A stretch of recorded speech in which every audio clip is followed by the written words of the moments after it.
Grandpa's forgotten crops turn small garden spaces into powerful high-yield food zones. Imagine walking into your small garden and finding that the most productive crops aren't the modern hybrids from the store. They're the Tyrol d'Ivama, forgotten varieties your grandparents once grew. These heirloom and traditional plants carry rich flavor, resilience, and adaptable growth straight from history into your backyard. By choosing crops that were cultivated for generations, you're tapping into biodiversity that thrives in limited space and keeps food traditions alive. These old-school crops can turn even tiny plots into high-yield food zones that nourish both body and soil.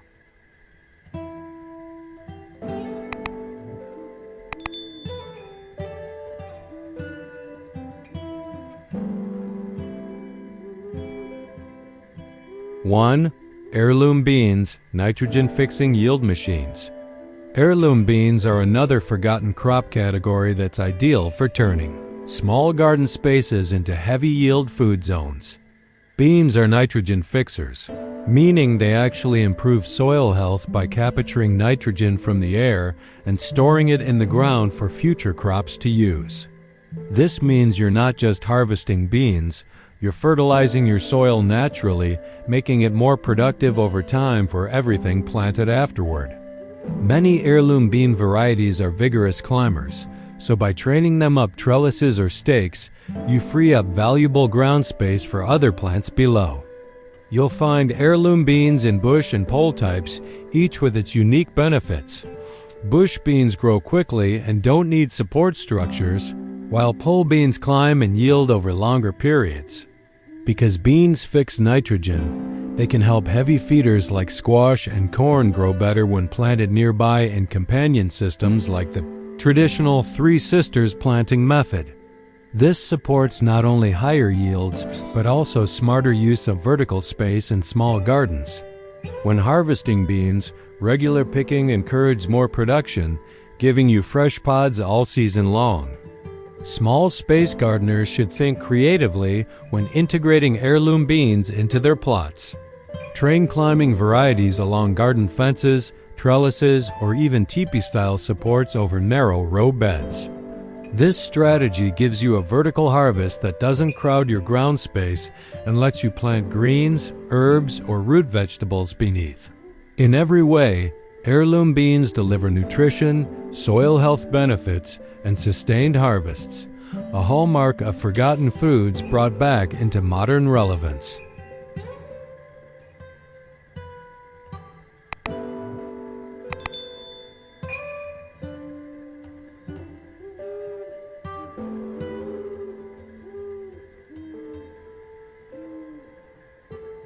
Two, amaranth, the versatile ancient green. Amaranth is one of those ancient crops that's been grown for thousands of years and deserves a place in modern small gardens. Both the leaves and the seeds of amaranth are edible, making it a dual-purpose powerhouse crop that gives you greens like spinach and seeds similar to grains. Amaranth plants germinate fast and can flourish in a variety of soils, offering you flexibility when planting in raised beds, containers, or ground plots. What makes amaranth especially valuable for high yields is its ability to produce large seed heads packed with nutrition without needing a large footprint in the garden. This makes it a perfect choice when space is limited but food output is important. When planting amaranth, aim for full sun and soil that stays moist but well drained, and give it room to spread, typically at least a foot between plants. The plant's rapid growth lets you harvest tender leaves early in the season for salads or sautéing, then later gather seeds as they mature. Harvesting leaves while the plant is young encourages fuller growth and more foliage, and letting a few plants go to seed yields plenty of edible grain. Amaranth's hardy nature also means it tolerates heat and many common garden pests, making it low maintenance once established. All these traits make it a strong candidate for gardeners who want more food per square foot. In small garden spaces, you can mix amaranth with fast growers like radishes or leafy greens to fill gaps and boost overall productivity. Since amaranth seeds develop high above the base of the plant, the area beneath can be used for companion crops that mature earlier. This stacking approach increases biodiversity while maximizing edible yield from the same patch of soil.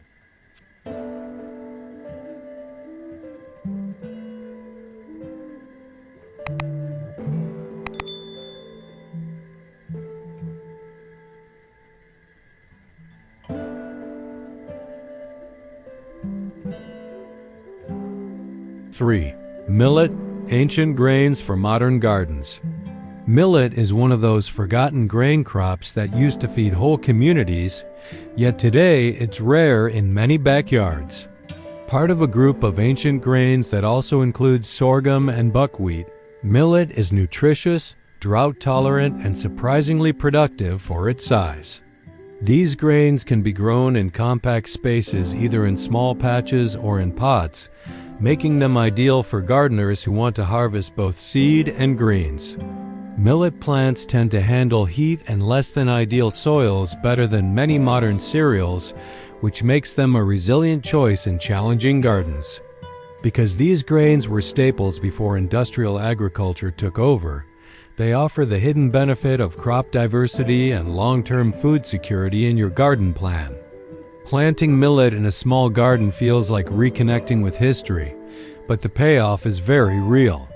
You can sow millet seeds directly where you want the plants to grow, spacing them just enough to allow sunlight between rows. As they mature, the grain heads form at the top of the stems, and then you can harvest seed for cooking or replanting next season. If you start with dwarf or compact millet varieties, you'll have the added advantage of saving vertical garden space while still gaining a full harvest. Growing it in succession, planting a new batch every few weeks, also keeps your yield steady throughout the year. One of the greatest strengths of millet compared to modern grain crops is how little it demands once established. It doesn't need heavy fertilizer, and its resilience to dry conditions makes it a practical choice if you're gardening in warmer regions or areas with sporadic rain. For people who want both nutritional yield and agricultural heritage in one small space, planting millet is a small change with big impact. Plus, harvesting homegrown grain feels deeply satisfying, like bringing a piece of history to your table.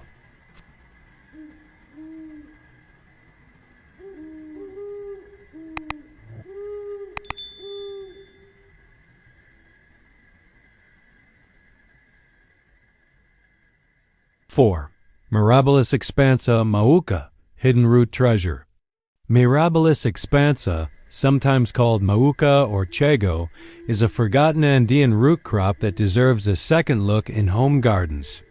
This plant thrives in conditions where other crops struggle, especially at altitude or in cooler weather, and its roots and foliage are both edible.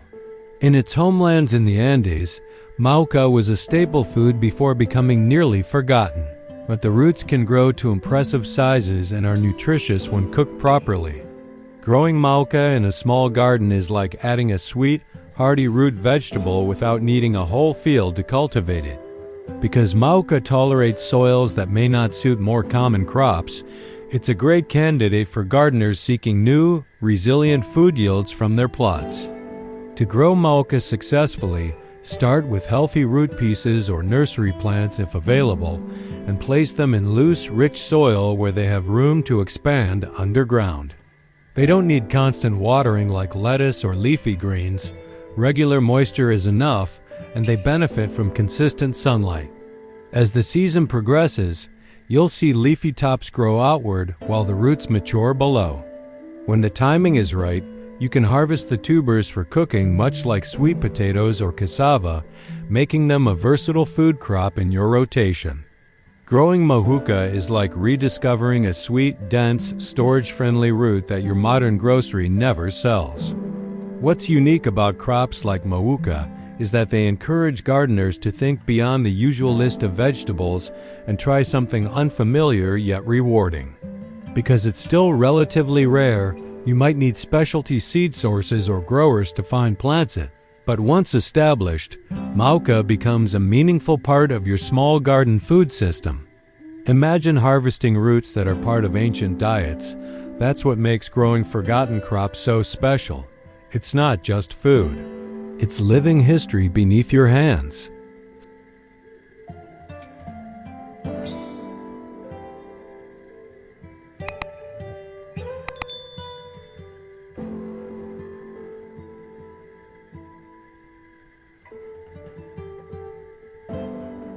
Five, radishes, quick, crunchy, and space smart. Radishes might not seem forgotten compared with amaranth or millet, but they're a perfect example of how fast-growing root vegetables can make a big difference in small gardens. Radish seeds sprout in just a few days, and many varieties mature in as little as 3 to 4 weeks, meaning you get a harvest while other crops are still getting started. Their quick life cycle lets you fill gaps, succession plant, and keep soil producing again and again without wasted time. Because radishes prefer full sun and light, well-drained soil, they adapt well to containers, raised beds, or even tucked between slower crops. They give you nutritious roots and greens almost as soon as you plant them, making them a favorite for gardeners of all experience levels. One of the biggest advantages of radishes is their small footprint. You can plant many seeds close together and still harvest each root easily, squeezing a lot of food out of minimal space. If you don't harvest them quickly enough, most radish types bolt to seed, and then you can collect those seeds to replant later. Beginners especially love how forgiving radishes can be.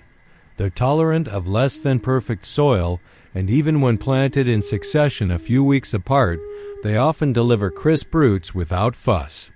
Their peppery crunch is not only refreshing in salads, but also a reliable reminder that big yields don't always require big gardens. Finally, radishes teach an important gardening lesson: that speed and timing matter just as much as crop choice.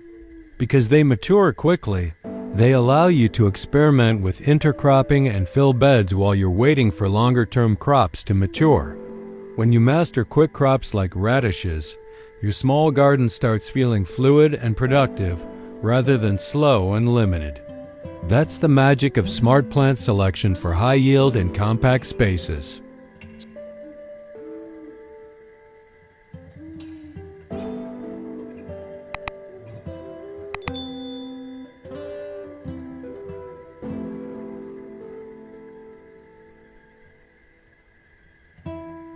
Six, tepary beans, drought-tolerant protein powerhouses.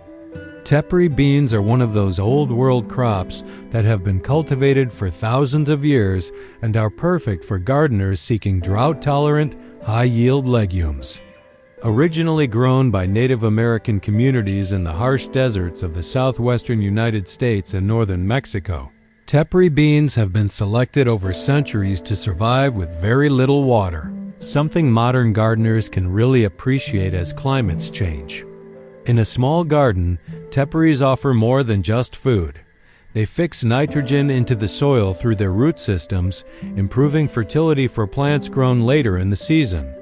Nitrogen fixation means future crops like squash or leafy greens can thrive with less synthetic fertilizer, making your garden more sustainable and self-reliant. Once established, these beans often mature more reliably in dry spells than many common bean varieties, and they can produce steadily if regularly harvested. The pods themselves are nutritious sources of protein and fiber, and you can harvest them fresh or dry the seeds for long-term storage.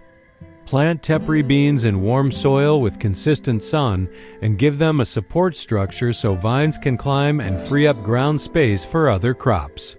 Because they like heat, there are especially good choices for gardens in warm regions or areas with low rainfall patterns.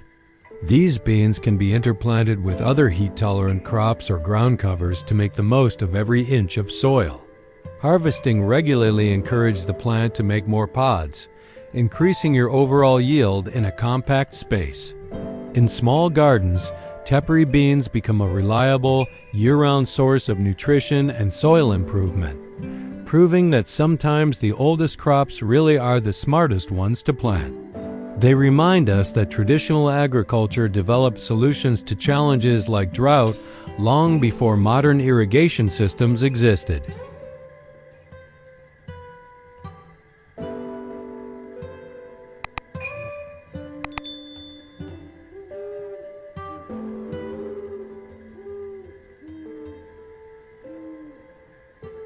Seven, Kanihua, tiny grain, big nutrition.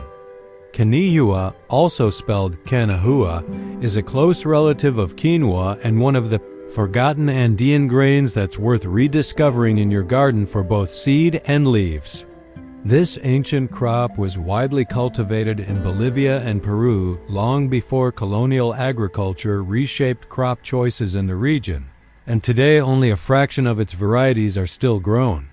Kanihua seeds are packed with protein and essential amino acids, making them a nutritional powerhouse that's ideal for small gardens where every square foot counts.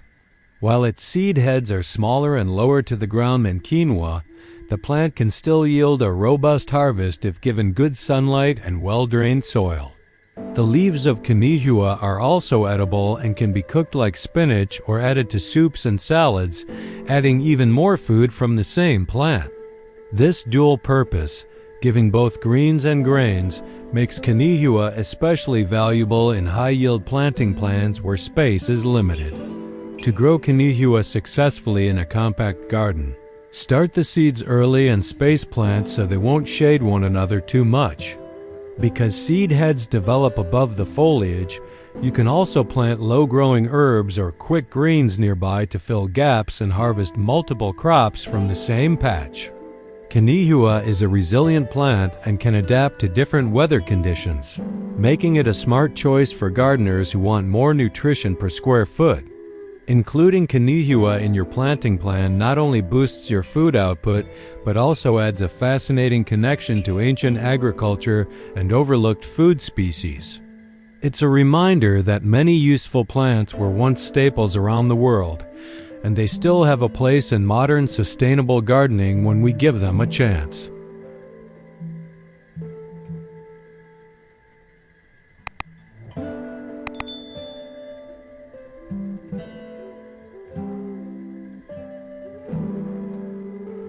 Conclusion.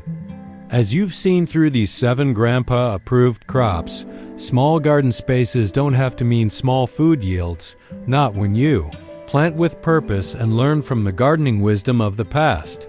From ancient grains and hardy beans to dual-purpose greens and hidden root treasures, these forgotten varieties offer rich nutrition, resilience, and remarkable productivity that modern gardening often overlooks.